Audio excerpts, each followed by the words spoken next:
દોસ્તો 1999માં વડાપ્રધાન અટલ બિહારી વાજપેયીએ પાકિસ્તાન સાથે ગુડવિલ એમ્બેસેડર બનવા માટે સમજોતા એક્સપ્રેસ શરૂ કરી હતી। એનો જવાબ પાકિસ્તાને છદ્મવેશે વિશ્વાસઘાત કરીને કારગિલમાં ઘૂસણખોરી કરીને આપ્યો હતો અને ભારતે એનો જે જડબાતોડ જવાબ આપ્યો હતો।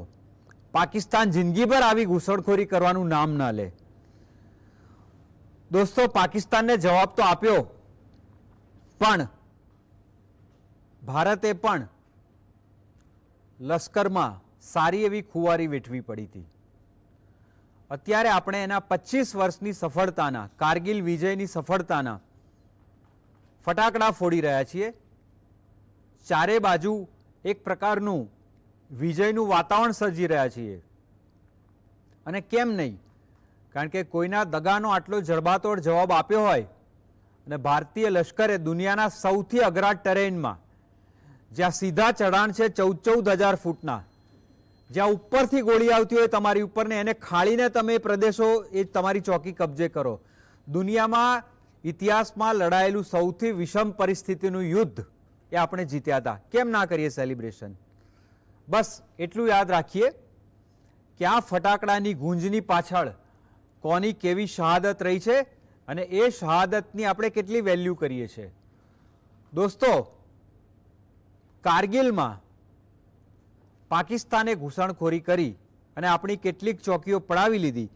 એ પછી ઉપર એક બજરંગ ચોકી હતી આપણી, ત્યાં આગળ 4th જાટ રેજિમેન્ટના કેપ્ટન સૌરભ કાલિયા અને એના સાથીઓ સિપાહીઓ એ સંભાળી રહ્યા હતા। 15મી મેએ પાકિસ્તાની સેનાએ ચારે બાજુથી ઓચિંતો હુમલો કરીને એ 6 જણને પકડી લીધા। 15મી મે 1999 અને 9મી જૂન 1999, એટલે કે 24 દિવસ પછી પાકિસ્તાન એમના ક્ષત વિક્ષત મૃતદેહો ભારતને સોંપે છે, એ પણ ભારે પ્રેશર પછી। કેપ્ટન સૌરભ કાલિયા વિશેષ કરીને પાકિસ્તાને સોંપેલા શરીરની જે સ્થિતિ હતી એ પોસ્ટમોર્ટમ રિપોર્ટ પ્રમાણે તમારે જાણવું હોય તો વાંચી લેજો, કારણ કે એનું વર્ણન શક્ય નથી અહીંયાથી કરવું। દ્રવી જવાય કે ખળભળી ઉઠીએ એ બહુ નાના શબ્દો છે। એવા ટોર્ચર સાથે પાકિસ્તાને કેપ્ટન સૌરભ કાલિયાનું બોડી ભારતને પાછું સોંપ્યું, સાથે સાથે 5 સિપાહીઓના। એ પછી અટલ બિહારી વાજપેયી સરકારના વિદેશ મંત્રી જસવંતસિંહે પાકિસ્તાનના વિદેશ મંત્રીને 15મી જૂને એનો જવાબ માંગતો ફોન કર્યો, કાગળ લખ્યો કે આના માટે જવાબદાર છે, એની સામે પગલાં લો। પાકિસ્તાને ગોળ ગોળ જવાબ આપ્યો કે આ તો અમે કર્યું જ નથી, અમને ખબર જ નથી આ કેવી રીતે થયું હોય। આ લડત લાંબી ચાલી, સરકાર બદલાઈ, સરકારો બદલાઈ। 1999 થી 2004 અટલ બિહારી વાજપેયીની ભાજપ સરકાર, 2014 થી 2024 ડૉક્ટર મનમોહન સિંહની કોંગ્રેસની સરકાર અને 2014 થી નરેન્દ્ર મોદી સરકાર। 25 વર્ષ થયા। કેપ્ટન સૌરભ કાલિયાના ટોર્ચરનો, પ્રિઝનર ઓફ વોરનો જે કેસ છે એ જીનીવાની ઇન્ટરનેશનલ કોર્ટમાં ભારતે મૂક્યો તો ખરો, ફોલોઅપ કેટલું થયું? 25 વર્ષમાં કોઈ પરિણામ આવ્યું નથી। પાકિસ્તાન રાબેતા મુજબ હાથ ઊંચા કરી રહ્યું છે। 2012માં સુપ્રીમ કોર્ટે ડિરેક્ટિવ્સ આપ્યો કે 10 અઠવાડિયાની અંદર આ કેસની પ્રોગ્રેસનો રિપોર્ટ આપો, કંઈ થયું નથી। એ પછી સુપ્રીમ કોર્ટે ફરીથી PIL દાખલ કરી, ફરીથી જવાબ માંગ્યો, કશું થયું નથી। બીજી બાજુ કેપ્ટન સૌરભ કાલિયાના પિતા ડૉક્ટર નરેન્દ્ર કાલિયા અને એમના વાઇફ અને એમનું ફેમિલી છેક જીનીવા કોર્ટથી લઈને, એમ્નેસ્ટીથી લઈને, ઇન્ટરનેશનલ પ્લેટફોર્મથી લઈને યુનાઇટેડ નેશન્સ સુધી અલગ અલગ કન્ટ્રીમાં જાતે ફરીને ફરિયાદ કરીને ન્યાય માંગી રહ્યું છે। 3 સરકારો અલગ અલગ પક્ષની ગઈ, તેમ છતાં આ ઇનિશિયેટિવ કેપ્ટન સૌરભ કાલિયાના પેરેન્ટ્સે પોતે લેવો પડ્યો છે। અને 2 વર્ષ પહેલાં એમણે એવું કહ્યું કે મારા પુત્રનું ડેડ બોડી જે સ્થિતિમાં પાછું આવ્યું છે એ આ સત્તાધીશોના કોઈ કુટુંબનું હોત તો? આ એક રાષ્ટ્રીય શરમ છે એવો શબ્દ એમણે 2012 અને પછી હમણાં ફરીથી વાપર્યો. દોસ્તો, ફટાકડા ફોડીને ઉજવણી કરી દેવી, ગુલાલ છાંટી દેવો બહુ સહેલું છે, પણ આપણે આપણા શહીદનું કયું વજૂદ જોયું, કયું વજૂદ રાખ્યું? આવું શરીર જોયા પછી તમને 5 સ્ટાર હોટલ તો ઠીક, સાદી હોટલમાં નાસ્તો કરવા જવાનો વિચાર કેવી રીતે આવે જ્યાં સુધી ન્યાય ના મળે? એ કોઈનો છોકરો હતો? એ ભારતનું સંતાન હતું. આ જાણ્યા પછી 1999ની જે પેઢી છે એને તો ખબર જ છે, પણ એ પેઢીનો એક મોરલ ક્રાઇમ એ છે કે પછીની પેઢીને આ ખબર નથી. કોને ખબર છે કેપ્ટન સૌરભ કાલિયા કોણ હતા આજની પેઢીને, કે એની સાથે શું થયું હતું, અને એના પેરેન્ટ્સ આ ઉંમરે એકલા કેવી રીતે લડી રહ્યા છે? દોસ્તો, આનો જવાબ તમારી પાસે જ છે, પણ આજે આપણે ચર્ચા કરવા એટલે ઉપસ્થિત થયા છીએ કે પાકિસ્તાનની ગુસ્તાખી, ભારતનો જડબે સલાખ જવાબ, જડબાતોડ પગલાં, 25 વર્ષમાં બદલાયેલી પરિસ્થિતિ, ભારતની સતર્કતા, એશિયન ઉપખંડમાં લશ્કરી બળાબળના પારખા, અને અબોવ ઓલ કેપ્ટન સૌરભ કાલિયાના મૃતદેહને ન્યાય કેવી રીતે મળે, એ તમામ મુદ્દા ઉપર આજે આપણી સાથે ચર્ચામાં ઉપસ્થિત છે. We are fortunate to have PVSM, AVSM, SM, Indian આર્મીના just retired lieutenant general Asit Kumar Mistry, અને આપણી સાથે ઓનલાઈન જોડાયા છે રાજકોટથી કેપ્ટન જયદેવ જોશી. આ બંને મહાનુભાવોનું કાર્યક્રમમાં સ્વાગત છે. સર, થેન્ક્સ અ લોટ ફોર જોઈનિંગ અસ, એબ્સોલ્યુટલી. અને એક ગુજરાતી તરીકે અમને ગૌરવ છે કે ગુજરાતના ઇતિહાસમાં આપ ત્રીજા લેફ્ટનન્ટ જનરલ છો ભારતીય લશ્કરના, જે આજે અમારી સાથે છો. જેમ કે મેં કહ્યું, કેપ્ટન સૌરભ કાલિયા અને ફટાકડા. સર, ઓબ્વિયસલી પહેલો સવાલ એ જ છે કે ફટાકડાની ગુંજમાં આવી ટોર્ચરસ શહીદી જ્યારે દબાય અને એના પેરેન્ટ્સને એકલા લડવું પડે, ત્યારે ભારતીય લશ્કરના આટલા ટોચના અધિકારી તરીકે vote do you want to say? જય હિન્દ દક્ષેશભાઈ. સૌથી પહેલાં તો આજના ડિસ્કશનના ઉપલક્ષમાં હું સૌથી પહેલાં કારગિલના જે યુદ્ધમાં, ઓપરેશન વિજયમાં 527 જે શહીદ થયા અને તદુપરાંત 1363 જવાનો જે ગંભીર રીતના જખમી થયા હતા, ઘાયલ થયા હતા, એ બધાને શ્રદ્ધાંજલિ આપું છું. અને મુદ્દાની વાતે આવતા જે કેપ્ટન સૌરભ કાલિયા જોડે થયું એ બહુ અત્યંત દર્દનાક અને દુઃખદાયક હતું. કેપ્ટન કાલિયાની ઉંમર તે વખતે 23 વર્ષ પણ પૂરી નથી થઈ. એ ડિસેમ્બર 98માં કમિશન પ્રાપ્ત થઈને ઇન્ડિયન મિલિટરી એકેડેમીથી જાન્યુઆરીના મહિનામાં એમની બટાલિયન 4th બટાલિયનથી જાટ રેજિમેન્ટ સાથે જોડાયા હતા. તે વખતે એમની બટાલિયન કારગિલના કક્સર એરિયામાં ફરજ પર હતી. કક્સર દ્રાસ અને કારગિલની વચ્ચે છે, અને કક્સરથી ઉપર જે પહાડીઓ છે, ખાસ કરીને 0.5299, એટલે આપણે જ્યારે કહીએ કે 0.5299, that means this is a feature which is 5299 metres above the mean sea level. એટલે ફૂટમાં વાત કરીએ તો લગભગ 17,500 ફૂટ ઊંચાઈ પર એક પોસ્ટ, અને એની જ નજીકમાં હતી બીજી પોસ્ટ બજરંગ પોસ્ટ, જે લગભગ 16,500 ફીટ ઉપર હતી. અને જેમ તે વખતે ખબર આવી હતી મેના પહેલા અઠવાડિયામાં કે પાકિસ્તાનનું ઇન્ફિલ્ટ્રેશન અને ઇન્ટ્રુઝન થયું છે, એટલે બધી બટાલિયનોના એરિયામાં પેટ્રોલ્સ મોકલવાનું ચાલુ કર્યું. ખાસ કરીને 2 વસ્તુ તપાસ કરવા કે કયા કયા એરિયામાં ઇન્ટ્રુઝન છે અને આ ઇન્ટ્રુઝન કોણે કર્યું છે, કારણ કે તે વખતે એક્ઝેક્ટલી ખબર નથી કે એ પાકિસ્તાની રેગ્યુલર આર્મી છે કે ટેરરિસ્ટ છે કે બીજા કોઈ લોકો છે, અને તદુપરાંત તે સમયે સ્નોની પરિસ્થિતિ શું છે, કેટલી મૂવમેન્ટ થઈ શકે એમ છે, કેટલું આગળ જઈ શકાય એમ છે. કારણ કે એ જમાનામાં 1999ના ટાઈમમાં એ એરિયામાં ખાસી ગેપ્સ હતી આપણા ડિફેન્સીસમાં, અને ઘણી પોસ્ટ એવી હતી જે બેઉ સાઈડ તરફથી વિન્ટરમાં વેકેટેડ કરી દેવાતી હતી. ધેરફોર દે વર નોન એઝ વિન્ટર વેકેટેડ પોસ્ટ. સો એ પોસ્ટને એરિયા પણ ચેક કરવા માટે કેપ્ટન સૌરવ કાલિયા, જ્યારે તે વખતે ખાલી 5 મહિનાની એમની સર્વિસ હતી, એક યંગ ઓફિસરના તौर પર એક પેટ્રોલનું લીડરશિપ કરીને એ બીજા 5 જવાન સાથે બજરંગ પોસ્ટની સંભાળ લેવા માટે ગયા કે ત્યાં કન્ડિશન શું છે.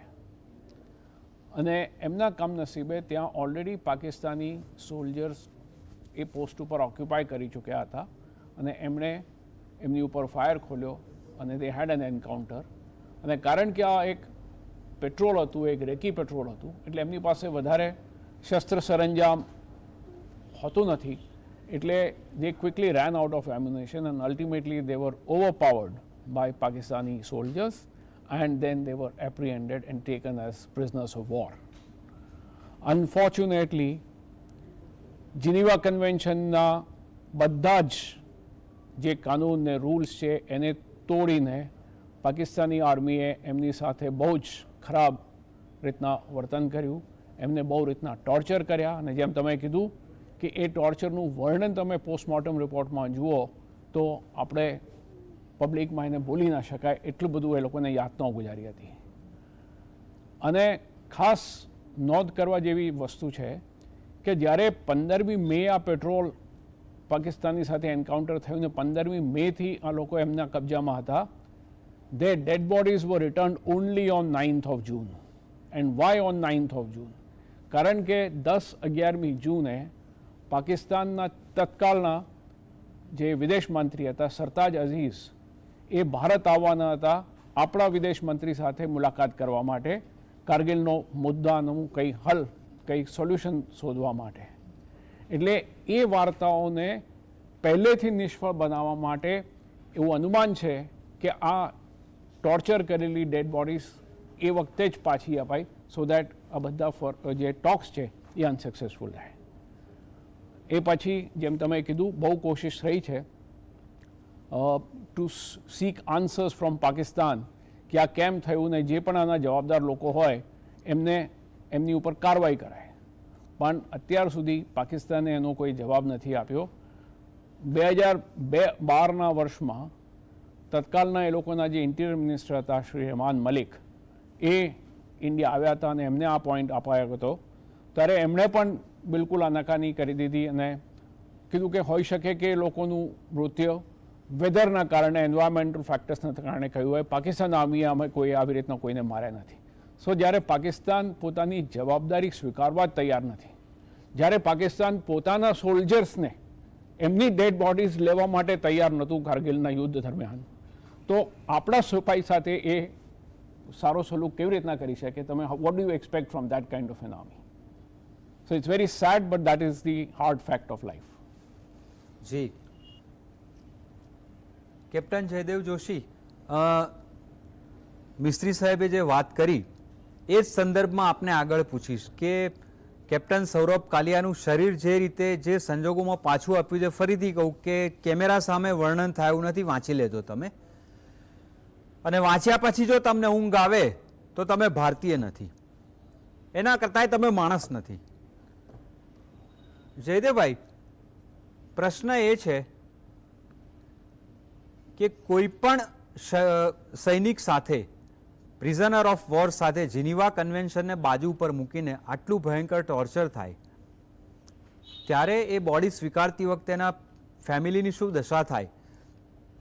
હવે વાત એ છે કે આના જે ગુનેગારો છે એને સજા અપાવવાની લડત શું માત્ર આર્મીની છે કે શું માત્ર એના ફેમિલીની છે, સરકારની નથી? તમને નથી લાગતું કે કેપ્ટન સૌરભ કાલિયાના પેરેન્ટ્સે એકલા આટલા દેશોમાં રખડી અને આટલે ન્યાયની તમારે રજૂઆત કરીને ભીખ માંગવી પડી છે. Don't you think that it's a national shame for all parties? અને હવે આ સંદર્ભમાં જ્યારે સાહેબે કીધું પાકિસ્તાન તો હાથ ઊંચા કરી જ દેવાનું છે, તો 25 વર્ષે પણ કેપ્ટન સૌરભ કાલિયાના પેરેન્ટ્સને કંઈક શાંતિ મળે એવો ન્યાય મેળવવા માટે શું કરવું જોઈએ? દક્ષેશજી, સર્વપ્રથમ તો આપના માધ્યમથી અને આપની ચેનલના માધ્યમથી કારગિલ વિજય દિવસ પછી આ પ્રકારની એક સોલ સર્ચિંગ જે ચર્ચા આપે રાખી છે એ બદલ આપને કોમ્પ્લિમેન્ટ આપતા અને આ કારગિલ વોરમાં હુતાત્માઓ એવા સૌ સૈનિકોને, તેમના પરિવારજનોને કે જેઓ આજે આપણી વચ્ચે નથી, તેમને સલામ કરતા જે લડ્યા છે તેમની બહાદુરીને, તેમના પરિવારને, સૈન્ય નેતૃત્વને સલામ કરતા મારી વાતને આગળ વધારું તો આપણે બહુ સરસ વાત કરી કે જે ટોર્ચર સૌરભ કાલિયા અને માત્ર સૌરભ કાલિયા નહીં, તેમની સાથેના 5 જવાનોને, એ પછી પણ કેટલાક જવાનો જયદેવભાઈ એક જ મિનિટ, જો એમની સાથેના જે 5 શહીદો હતા બીજા જે સિપાહી, એના નામ ના લઈએ તો એ મારા તરફથી મોરલ ક્રાઇમ ગણાશે. એમના નામ પણ હું લઉં છું. 4th જાટ રેજિમેન્ટ, 15મી મે જેમનું કેપ્ટન સૌરભ કાલિયા સાથે અપહરણ થયું અને જેમના ટોર્ચર સાથેના બોડી પાછા મળ્યા, એમના નામ છે સિપાહી અર્જુનરામ, ભંવરલાલ બંગરિયા, ભીખારામ, મુલારામ અને નરેશ સિંઘ. આ 5 સિપાહીની પણ આ દશા કરી. Hats off to you for your homework દક્ષેશજી, કારણ કે ખૂબ બધી વખત ઘણી બધી ચેનલોમાં અલગ અલગ સમયે જવાનું થતું હોય છે. બહુ રેરલી આ પ્રકારનું હોમવર્ક, અને હોમવર્ક તો કોઈ પણ કરી શકે, આ પ્રકારની સંવેદના જોવા મળી છે કે આ સૈનિકોની વાત થાય. અને મેં એટલા માટે પણ આ વાત એટલે કરી હતી આગળ કે તેમની સાથેના 5 સૈનિકોને પણ આ સમયે એટલા માટે યાદ કરવા જરૂરી કે આટલા બધા ગ્લોબલ મીડિયા અટેન્શન વચ્ચે પણ જ્યારે કેપ્ટન સૌરભ કાલિયાના પિતાશ્રી ડોક્ટર એન.કે. કાલિયા વાત કરે છે ત્યારે હંમેશા હમારા બેટા और उसके 5 साथी સૈનિક એવી રીતે વાત કરતા હોય છે. So coming back to your question, કે એમના ઉપર જે યાતનાઓ ગુજારવામાં આવી તે યાતનાઓનું કેમેરા ઉપર કે લેખિત સ્વરૂપમાં પણ વર્ણન કરવું અઘરું છે, પણ એક વાક્ય માત્ર કહીને આપણે તેની ગંભીરતાને કહી શકીએ કે આ બધી ન વર્ણવી શકાય તેવી યાતનાઓ, અને પછી એમને તરત જ મૃત્યુ નહોતું મળ્યું. એમના મૃત્યુના દિવસો પહેલા ઉપર એમના ઉપર આવી જીવતે જીવ યાતનાઓ થઈ, અને એ પછી they were shot in the face. ત્યાં એમને ગોળી મારવામાં આવી હતી. એટલે આ ખૂબ વહેશી એવું આ કૃત્ય પાકિસ્તાનનું હતું. એક આપે કહ્યું કે શું એ પછી કોઈને ઊંઘ આવે કે ભોજન ભાવે, તો ખાલી ઊંઘ આવવી, ભોજન ભાવવું નહીં. કેપ્ટન સૌરભ કાલિયા, એમના સાથી સૈનિકો અને દરેક ભારતીય સૈનિક જેણે ક્યાંય પણ પાકિસ્તાનના વહેશીપણાના કારણે જીવ ગુમાવ્યો છે, એ આપણે જાણતા હોઈએ ત્યારે કોઈક પાકિસ્તાની એક્ટર કે એક્ટ્રેસ આપણા ભારતના બોલિવૂડના પિક્ચરમાં કામ કરે તો તે પિક્ચર જોવું ગમે કે નહીં. તેની સાથે આપણી જમીન ઉપર કે બીજી જમીન ઉપર કદાચ ICC ના નિયમો હોય તો ભલે, પણ ક્રિકેટ રમવું પડે તો ગમે કે નહીં. તેના કોમેડી સ્ટાર્સ આવીને અહીંયા આપણી ચેનલો ઉપર કોમેડી કરે ત્યારે આપણને હસવું આવે કે નહીં, એવા પ્રશ્નો પણ આપણને એક સમાજ તરીકે, એક રાષ્ટ્ર તરીકે થવા જોઈએ. અને આજ મારી આ વાતમાં આપના પ્રશ્નનો એ પણ જવાબ હતો કે આ જવાબદારી શું દર ભટકવાની, કોટ ભટકવાની, સરકારો બદલતી રહે પણ મળવા જતા રહેવાની, શું આ જવાબદારી આ હુતાત્માઓના સંબંધીઓની કે તેમના પરિવારજનોની જ છે? તો વી મસ્ટ સે કે નો, ઇટ ઇઝ નોટ. આ એક નેશનલ રિસ્પોન્સિબિલિટી, કદાચ એવું લાગે કે હું થોડી ફિલોસોફિકલ વાત કરું છું, પણ આને એક નેશનલ રિસ્પોન્સિબિલિટી લેવી જ જોઈએ અને આપણે એક રાષ્ટ્રીય કર્તવ્ય માનવું જ જોઈએ. એવું નહીં કે આપણે આજના દિવસે આ વાત કરી છે, આપણી ચેનલ ઉપર આપણે ખૂબ સમય આવી વાતો કરતા રહ્યા છીએ કે જસ્ટિસ શુડ બી સોટ. ઓકે, કેટલાક અમુક ફેક્ટ્સ કહી દઉં ક્રોનોલોજીકલ, અને પછી દક્ષેશજી આપણે આપણી ચર્ચાને પણ આગળ લઈ જઈ શકીએ. એક સમયે આપણા વિદેશ મંત્રી તત્કાલીન સ્વર્ગીય સુષ્મા સ્વરાજજીએ, તેઓ ઉદયપુરમાં હતા ત્યારે જાહેર કર્યું હતું કે અમે અને પાકિસ્તાન બંને કોમનવેલ્થ કન્ટ્રીઝ છીએ અને એના કારણે અને એક એવા કરારના કારણે કે ભારત અને પાકિસ્તાને નક્કી કર્યું છે કે અમે ઇન્ટરનેશનલ કોર્ટ ઓફ જસ્ટિસમાં નહીં જઈએ, કારણ કે one of the mandate of the Commonwealth agreement says that, પણ અમે એને પાર જઈને આ કરવાનો નિર્ણય કર્યો છે. અમે સરકાર તરીકે સુપ્રીમ કોર્ટને લખવાના છીએ કે કઈ રીતે કાયદાકીય રીતે આમાં આગળ વધી શકાય. આવું પણ થયું. એ પછી સરકારો પણ બદલાણી અને એ પછી હમણાં તાજેતરના વર્ષોમાં આ વાતને પડતી પણ મૂકી દેવામાં આવી છે. એક છેલ્લી વાત, ક્રોનોલોજીકલ વાત કહીને વાત પૂરી કરું દક્ષેશજી, પછી આપણે ડિસ્કશન આગળ વધારી શકીએ. એ કે કદાચ આવો નિર્ણય આપણે કર્યો કોઈ વૈશ્વિક નિયમો, એગ્રીમેન્ટ્સ એના કારણે, તો ફાઇન, ઇન્ટરનેશનલ કોર્ટ ઓફ જસ્ટિસમાં ન જાવ તો ચાલે, પણ પાકિસ્તાનને ખુલ્લું પાડવું, પાકિસ્તાનને શરમજનક હાલતમાં મૂકવું અને આ વાતનો ન્યાય માંગતો રહેવો એટલા માટે જરૂરી છે કે પાકિસ્તાન પીટીવીની ચેનલ ઉપર એ ટુકડીનો વ્યક્તિ, જવાન કદાચ ઇરેગ્યુલર, જેણે આ કેપ્ટન સૌરવ કાલિયા અને તેમના પેટ્રોલ ઉપર યાતનાઓ ગુજારી હતી, એ આવે, એન્કર ફકર હે બોલે, ઓડિયન્સમાં બેઠેલા સૈનિકો અને પૂર્વ સૈનિકો એમાં તાલી પાડે અને એમ કહેવામાં આવે છે કે અમારી પોસ્ટ તો એલઓસી ને પેલે પાર હતી અને આ લોકો એગ્રેશન કરીને આવ્યા હતા. અને આ વાતને એવી રીતે લેવામાં આવે કે કેપ્ટન સૌરભ કાલિયાને એ લોકો એગ્રેસર હતા. આ ખોટા નરેટિવને તો ખોટું પાડવું એ આપણી રાષ્ટ્રીય ફરજ કહેવાય જ.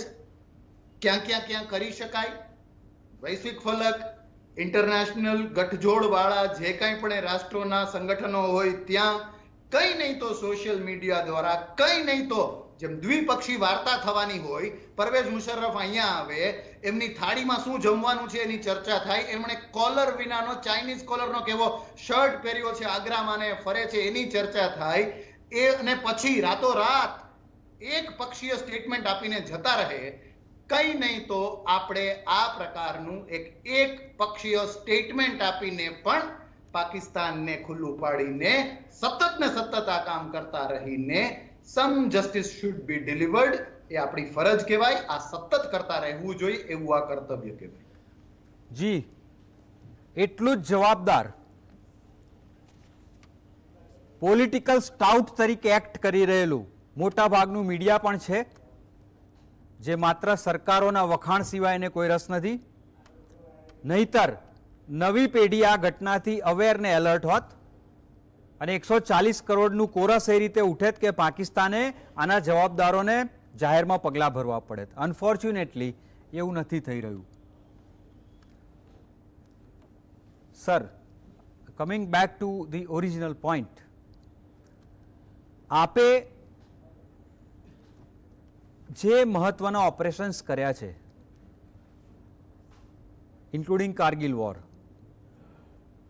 એમાં આપણે ઓપરેશન વિજયમાં જે પોસ્ટ રીકેપ્ચર કરવાની આખી જે ઘટના છે, 1985 થી 89 અને પછીના અલગ અલગ જગ્યાએ આપના જે ટોપ પોસ્ટિંગ હતા, એની બ્રેવરીની, ઇન્ડિયન આર્મીની out of the box, out of the way, કલ્પનાતીત જે કામગીરી છે, એ અમારા દર્શકોને એના થોડાક દાખલા આપશો તો બહુ જ they will be inspired. સો સૌથી પહેલાં તો દક્ષેશભાઈ, આપણે આજે યુદ્ધ થયું એની જે મોટી ભૂમિકા છે, એનું બેકગ્રાઉન્ડ એ સમજવાની જરૂર છે. While of Vijay happened in May 99 and thereafter, પણ the story goes back couple of years, if not more. પાકિસ્તાને આ રીતનો એક પ્લાન ઘણા વર્ષોથી બનાવ્યો હતો. જ્યારે એમના મુશર્રફથી પહેલાંના જે આર્મી ચીફ હતા, જનરલ જહાંગીર કરામત, એમના ટાઈમ પર આ પ્લાન બનાવ્યો હતો. પણ તે વખતે આ પ્લાનને સરકારી મંજૂરી પાકિસ્તાન તરફથી નથી મળી, કારણ કે it was considered very risky. But the plan was always kept alive. અને તમે જાણો છો કે મે 1998, મે 98માં બેઉ દેશે. સર, એક મિનિટ, હું મારા દર્શકોને એ ખાસ કહેવા માંગુ છું કે જેમને આર્મીની રેન્ક એન્ડ ફાઇલ વિશે બહુ ખબર નથી. દોસ્તો, ઇન્ડિયન આર્મીના લેફ્ટનન્ટ જનરલ રેન્કના ટોચના ઓફિસરને સાંભળવા અને અહીંયા હોવા એ કેટલું અઘરું ને કેટલું મહત્વનું અને કેટલું વજૂદવાળું છે એનું એક નાનું ઉદાહરણ આપું કે આઝાદી પછી ગુજરાતમાંથી ઇન્ડિયન આર્મીમાં લેફ્ટનન્ટ જનરલ થયેલા તેઓ માત્ર બીજા ઓફિસર છે. Sir please. Thank you Daksheshbhai. હું ત્રીજો છું. વી હેવ એ આઝાદી પહેલાના હતા, યાર. આઝાદી પહેલા હતા. ઓકે, આપણે એમના નામ બી લઈ લઈએ. Yeah, ચલો okay. આજે ક્રેડિટ આપી દઈએ. All right. So coming back to operation Vijay. અને પહેલા બંનેના નામ બી ઓકે. હા. ગુજરાતમાંથી સૌથી પહેલા જે લેફ્ટનન્ટ જનરલ અને જનરલ પણ બનેલા એ હતા રાજેન્દ્રસિંહજી, જે આપણા જામનગરના રાજસ્વી પરિવારના હતા. અને એમના ઉપરાંત લેફ્ટનન્ટ જનરલ મહિપતસિંહજી, જે રાજપૂતાના રાઇફલ રેજિમેન્ટના છે, એ પણ જામનગરની આસપાસના છે.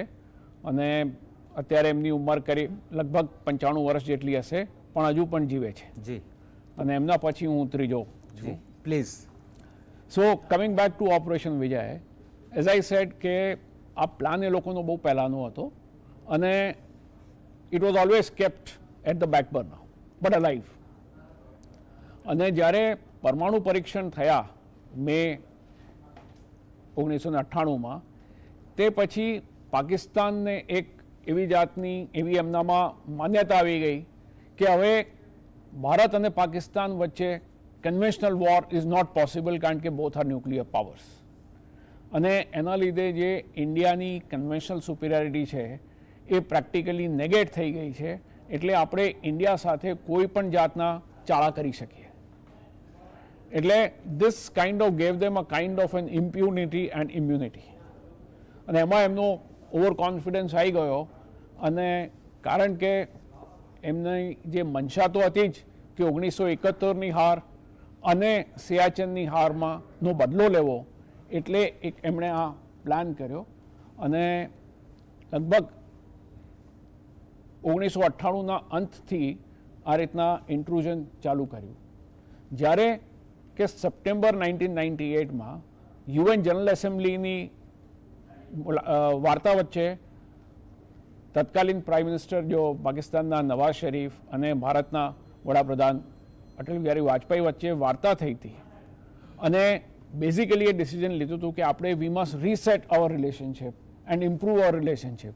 નાઉ this tacit understanding led to the Lahore bus yatra. એટલે જ્યારે બેઉ પોલિટિકલ લીડર્સ શાંતિની તરફ આગળ વધી રહ્યા હતા, ત્યારે પાકિસ્તાન આર્મી છુપાઈ રીતના ભારતમાં ઘૂસણપેટ એમણે ચાલુ કરી દીધી હતી. અને એમણે આ લદ્દાખનો એરિયા, કારગિલનો એરિયા ખાસ એટલે સિલેક્ટ કર્યો કે એનાથી જ્યાં નેશનલ હાઈવે 1 છે, જે શ્રીનગરથી લેહ સુધીનો રોડ છે, એ કારગિલના એરિયામાં ઘણા એરિયામાં લાઇન ઓફ કંટ્રોલથી બહુ નજીક છે. બીજું, આ રીતનું ઇન્ટ્રુઝન કરવાથી એ લોકો લાઇન ઓફ કંટ્રોલનું કમ્પ્લીટ એલાઇનમેન્ટ બદલવા માંગતા હતા. એની સાથે સાથે એક મેસેજિંગનો ઈરાદો પણ હતો કે જે શિમલા કરાર છે એને બિલકુલ ન્યુટ્રલાઇઝ કરી દે, કે વી ઇગ્નોર. કારણ કે શિમલા કરારને લીધે શું છે કે there is a compulsion for Pakistan to restrict all issues to bilateral level. એટલે જે ઇન્ટરનેશનલાઇઝેશન ઓફ કાશ્મીરનો જે એમનો એક મંશા છે એ પૂરી નથી થઈ શકતી. એટલે એમને આ રીતના સ્ટ્રેટેજિક એક પ્લાન હતો કે how can we internationalise Kashmir as a whole, in the process also give a boost to terrorism in the Kashmir valley. એટલે એમણે આ રીતના પ્લાન કર્યો. અને મેઇનલી 2 એરિયામાં એ લોકોએ ઇન્ટ્રુઝન કર્યા. નાઉ ઇન્ટ્રુઝન મીન્સ વોટ, કે તમે લાઇન ઓફ કંટ્રોલ ક્રોસ કરીને અમુક એરિયા પકડીને બેસી જાઓ. એટલે ખાલી ઘૂસપેઠ નથી કરતા, પણ ઘૂસપેઠ કરીને તમે એરિયા કેપ્ચર કરો છો. અને મેઇન 2 એરિયા હતા. એક તો દ્રાઝની પાસેનો એરિયા અને બીજું બટાલિકની પાસેનો એરિયા. અને થોડો નાનો એરિયા તુર્તુકના એરિયામાં પણ હતો. અને આ બધું થઈ ગયું વિન્ટર ઓફ 98-99માં. અને એની સૌથી પહેલાં ખબર આપણને મળી જ્યારે 3 મે એક જે લોકલ શેફર્ડ હતો એણે બટાલિકના એરિયામાં when he saw Pakistani troops on the heights, and that is how the infiltration and the intrusion was detected. અને એક વખત ડિટેક્ટ થયું એટલે પછી then you have to find answers to that. પણ it took quite some time to understand the full gravity of the situation, કે કેટલું extend સુધી એ લોકો ઇન્ફિલ્ટ્રેટ થયા છે. અને આમાં પાકિસ્તાનની સ્ટ્રેટેજી કેવી રીતે હતી કે ફર્સ્ટ એન્ડ ફોરમોસ્ટ કે સરપ્રાઇઝ કરો, બિલકુલ આશ્ચર્ય કરી દો, ડિસેપ્શન કરો, ટોટલ ડિનાયલ. જ્યારે પણ એમની પાસે સવાલ કર્યા કે આ કોણ છે લોકો, તો અમારા માણસો નથી, અમારું સૈન્ય નથી, આ તો મુજાહિદીન છે, કાશ્મીરના ફ્રીડમ ફાઇટર્સ છે. સો ટોટલ ડિનાયલ. અને એ રીતના લિમિટેડ ઇન્ટ્રુઝન કરી, લિમિટેડ ઓક્યુપેશન કરી અને force Indian army to react, એ રીતની એક એમની સ્ટ્રેટેજી હતી. બીજું, કારણ કે લદ્દાખનો જે કનેક્ટિવિટી છે એ it is limited only to the summer months. એટલે એમાં બે મેઇન એક્સેસ છે, જ્યાંથી બે રોડ છે. એક શ્રીનગરથી રોડ છે લેહનો, અને બીજું મનાલીથી રોડ છે. પણ આ બેઉ રોડ ખાલી જૂન જુલાઈથી લઈને નવેમ્બર સુધી ખુલ્લા રહે છે. ડિસેમ્બરથી લગભગ બધા બરફ પડે છે એટલે બધા પાસીસ બંધ થઈ જાય છે, એટલે આ બેઉ રોડ બંધ થઈ જાય છે. એટલે તમે લદ્દાખની અંદર કંઈક તમારે મોટી કાર્યવાહી કરવી હોય તો તમારે આ 4 થી 5 મહિનાની અંદર જ કરી શકો. અને એમનું કેલ્ક્યુલેશન એવું હતું કે જો આપણે ઇન્ડિયન આર્મીને 2 થી 3 મહિના રોકી શકીશું અને ત્યાં સુધી જો બરફ પડી જશે તો આ એરિયા કમ્પ્લીટલી આપણો થઈ સર, જશે. એ પછીની બહુ ડિટેલમાં દર્શકોને વાત જાણવી છે. એ પહેલાં લઈએ એક નાનકડો બ્રેક. દર્શક મિત્રો, સી યુ સૂન.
આ કાર્યક્રમના પ્રાયોજક છે પતંજલિ દંત કાંતિ ફ્રેશ એક્ટિવ જેલ. વધારે તાજગીનો આ છે નવું નામ.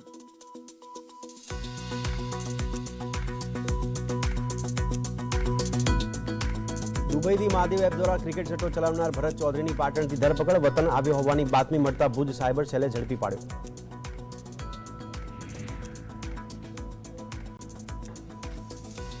જૂનાગઢ સ્વામિનારાયણ મંદિરના જે.કે. સ્વામી વિરુદ્ધ વધુ એક છેતરપિંડીનો ગુનો. સુરત ક્રાઇમ બ્રાન્ચમાં નોંધાયો ગુનો. જમીન ખરીદી કરવાના નામે છેતરપિંડીનો આરોપ.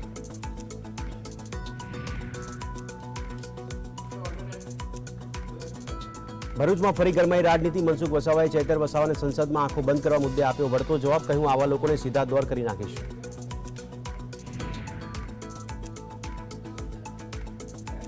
સુરત લોકસભા બેઠક પર ભાજપ ઉમેદવાર મુકેશ દલાલની બિનહરીફ જીતને પડકારતી અરજી મુદ્દે તપાસ. કોર્ટે મુકેશ દલાલને પાઠવ્યું સમન્સ. 9 ઓગસ્ટે વધુ સુનાવણી.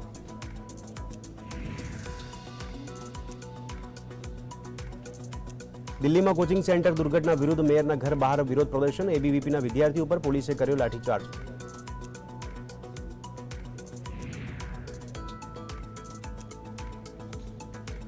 તો ઓલિમ્પિકમાં ભારતને પહેલો મેડલ. શૂટિંગમાં મનુ ભાકરે મેળવ્યો બ્રોન્ઝ મેડલ. શૂટિંગમાં મેડલ જીતનારી પહેલી ભારતીય મહિલા. પીએમ મોદીએ આપી શુભેચ્છા.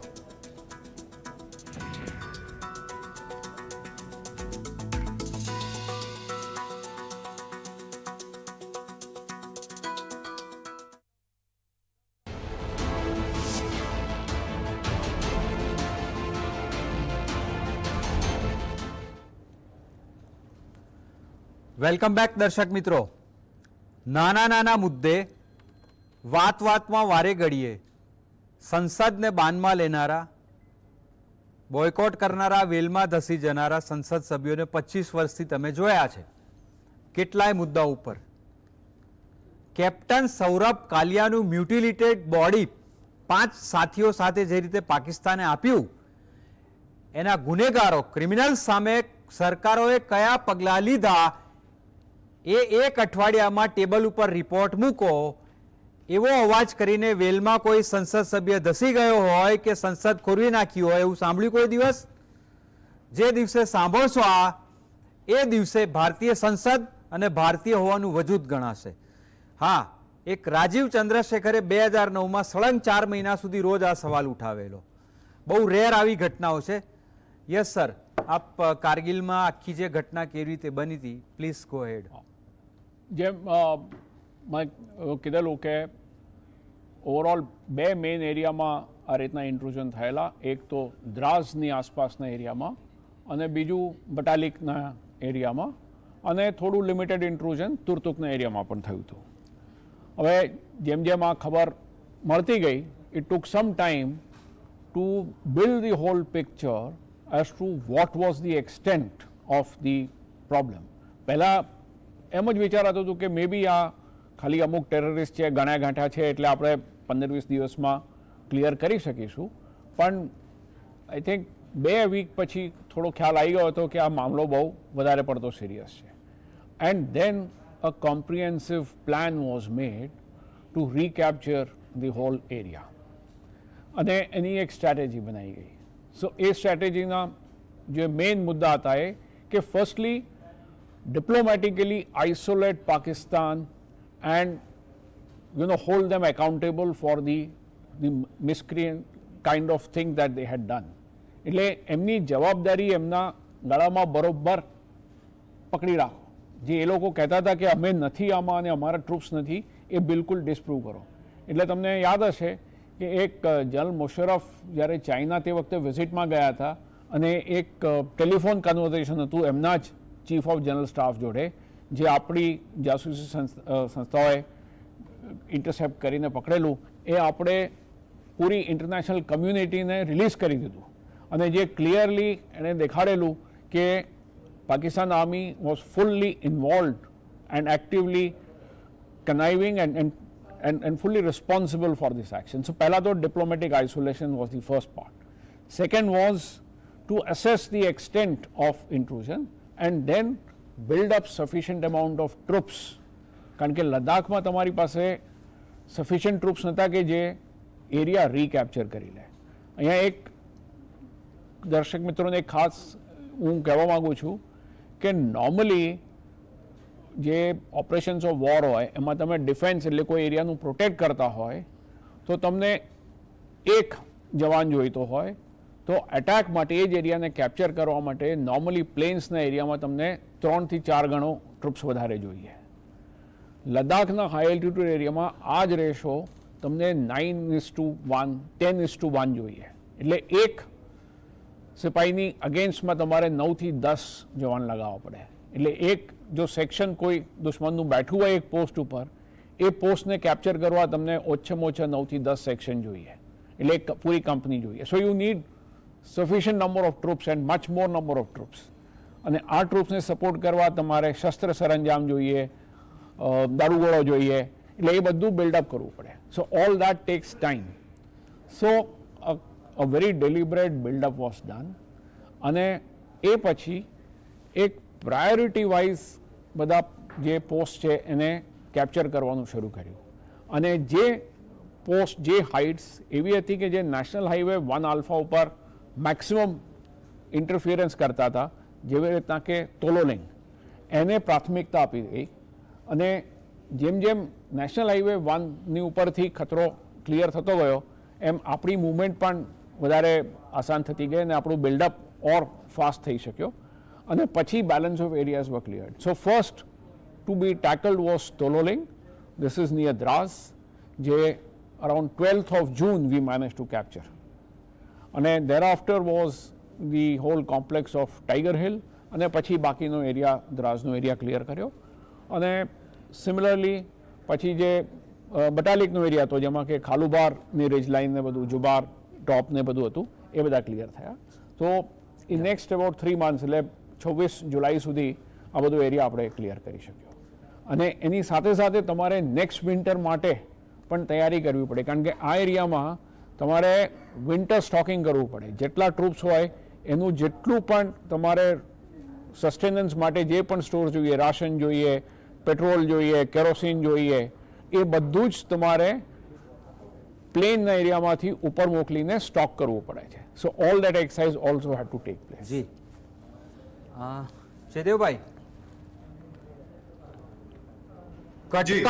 કટકાઓમાં લપેટાઈને પાછા આવેલા 22 વર્ષના કેપ્ટન સૌરભ કાલિયા અને 5 સિપાહીના gruesome મૃતદેહનો હિસાબ અથવા કોમ્પેન્સેશન, એમના કુટુંબને પેટ્રોલ પંપ આપી દેવું, કોઈ બાગ બગીચાનું નામ એમના નામે નાખી દેવું કે કોઈ જગ્યાએ એમના બાવલા ઊભા કરી દેવા, એ છે કે સ્ટ્રોંગેસ્ટ ભાષામાં જવાબ હોઈ શકે? એ સવાલ સાથે બીજો એક સવાલ કે કારગિલ પછીના 25 વર્ષમાં ભારતે હવે સચેત રહીને જે તૈયારીઓ કરી છે, 25 વર્ષમાં ભારતમાં જે ફરક પડ્યો છે એની વાત સહેજ આપ કરજો. જી, પહેલી વાત તો આપે જે કરી તે કે કોઈ જ્યારે પોતાનું જીવન સર્વસ્વ અર્પી દે ત્યારે એમને કોઈ ટેન્જિબલ વસ્તુઓ સાથે એમને આપીને આપણે કમ્પન્સેટ નથી કરી શકતા, ક્યારેય ન કરી શકીએ.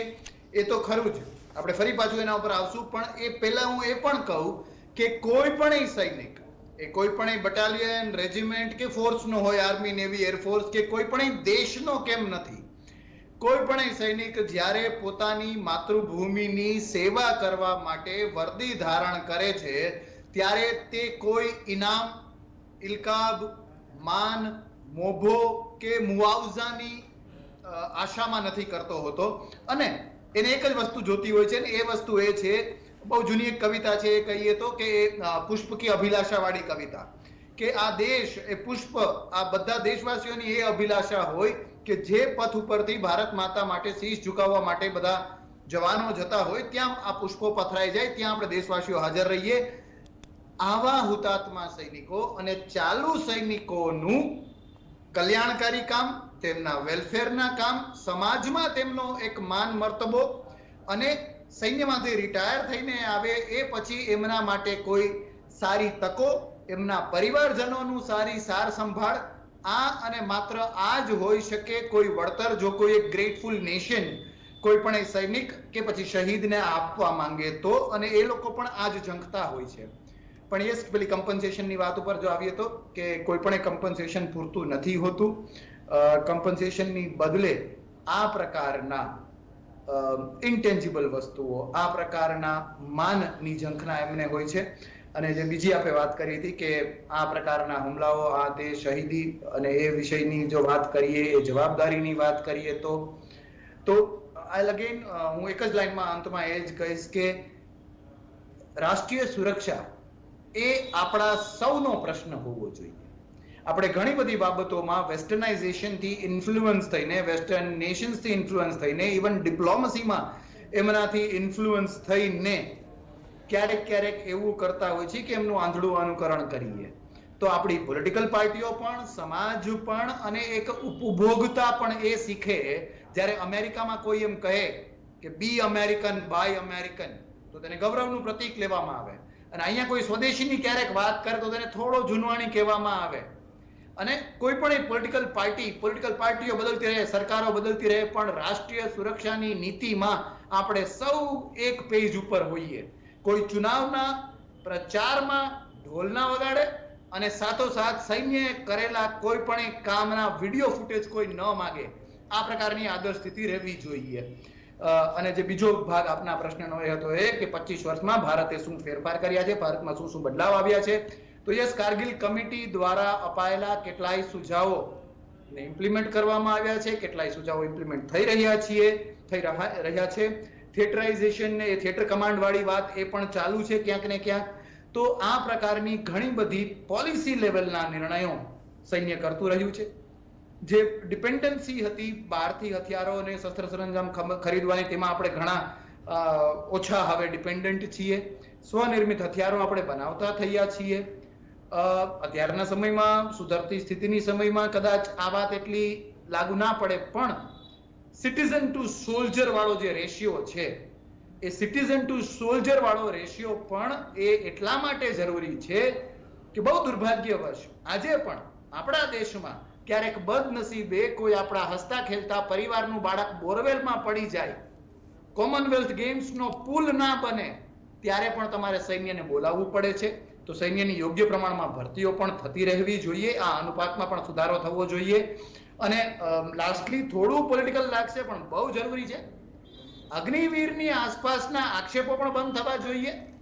સાથોસાથ અગ્નિવીરને ઇન્સ્ટોલમેન્ટમાં અપાતી પુનર્વસનની જાહેરાતો છે એ પણ બંધ થવી જોઈએ. એક કોમ્પ્રિહેન્સિવ પેકેજ ડિલિવર થાય અને એ પછી બધી પોલિટિકલ પાર્ટી મેચ્યોરલી આને સ્વીકારે અથવા આ પ્રકારની કોઈ પણ સિસ્ટમને સ્વીકારે.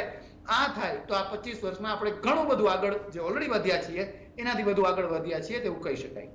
જી અસિતભાઈ, ભારતીય ઉપખંડમાં 1971ના પાકિસ્તાન યુદ્ધ પછીના 53 વર્ષમાં ઘણા બધા મિલિટરી, જ્યોગ્રાફિકલ અને પોલિટિકલ ઇક્વેશન્સ બદલાઈ ગયા છે.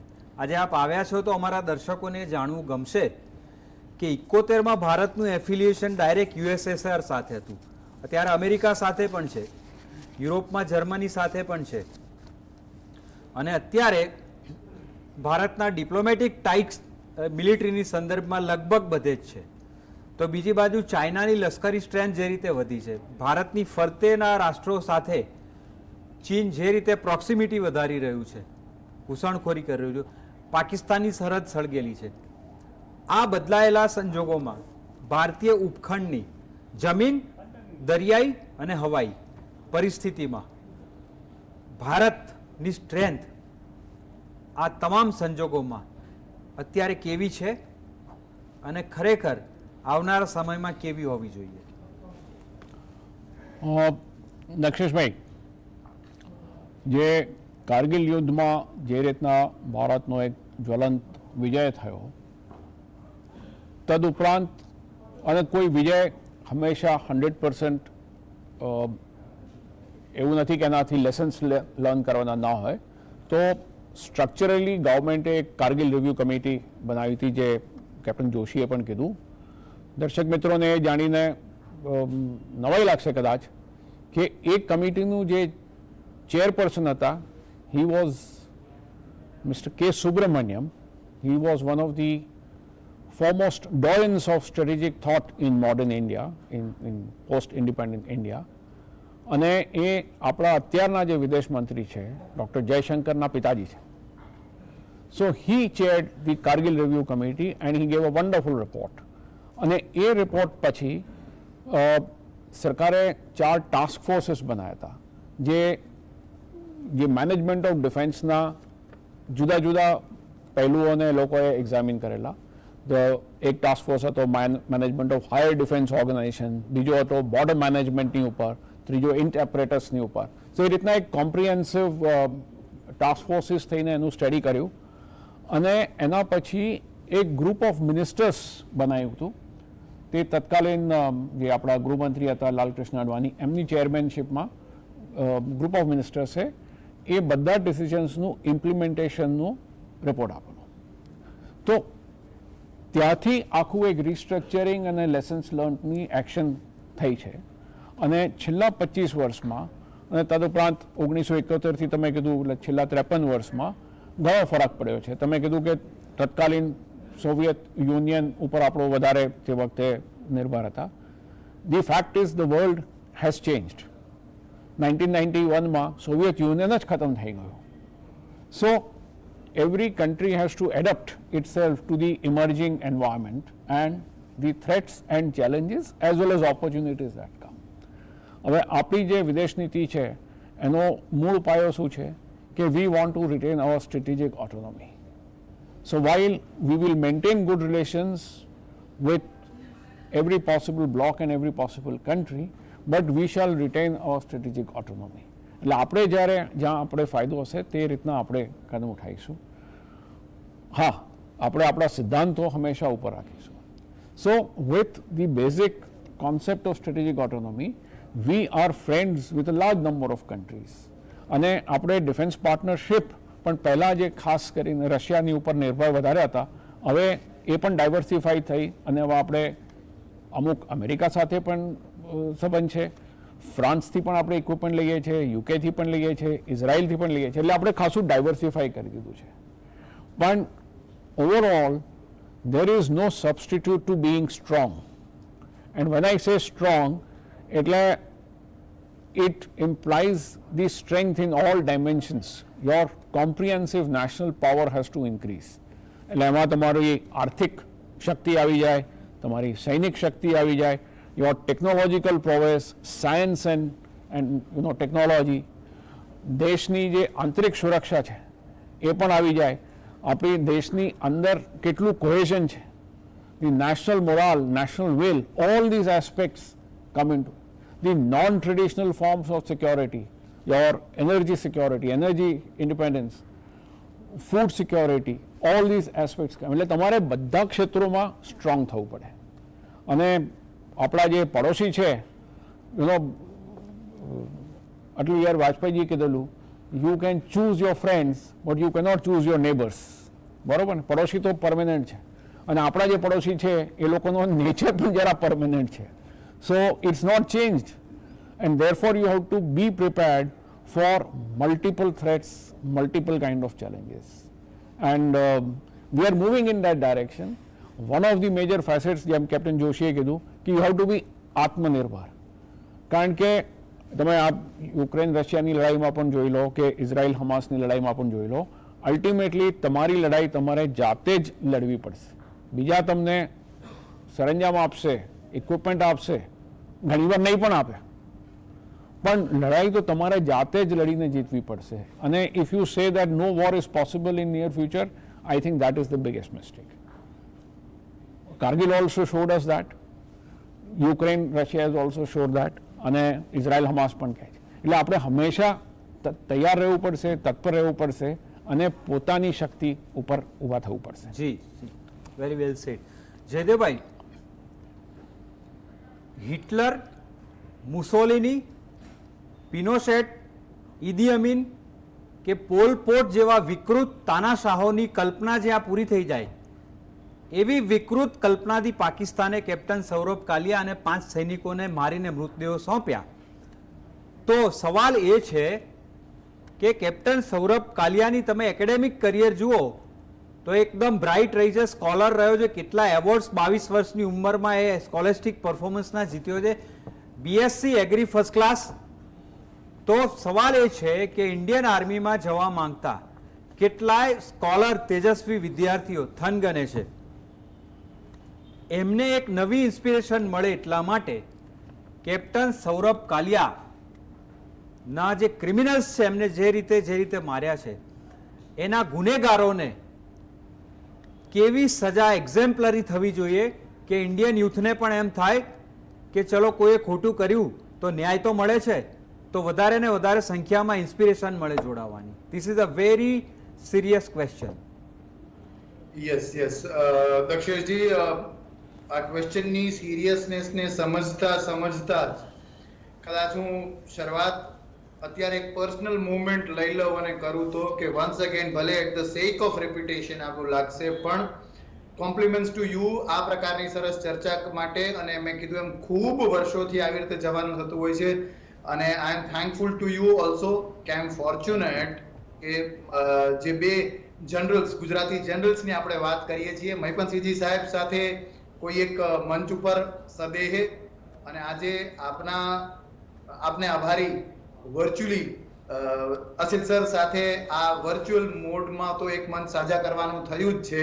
અને with the due respect and the due sincerity અને જે મિલિટરી એથોઝ કે જેને આપણે આ ચર્ચામાં પણ અસિત સરે અને બાકી બધી જગ્યાએ ભારતીય સૈન્ય રાખ્યું છે, કહીએ તો સૌરભ કાલિયાના ઉપર જે આ કૃત્ય કર્યું એમને સજા આપવા કરતા આપણે એક મોમેન્ટ લઈએ એ વિચાર કરતા, અને આપનો પ્રશ્ન ગંભીર છે એટલે ગંભીરતા સમજતા કે ભારતે શું કર્યું, Exactly. એક તમાચો ગાલ ઉપર ખાલી હોય તો બીજો તો ગાલ આપી દેવા વાળું ભારત નહોતું.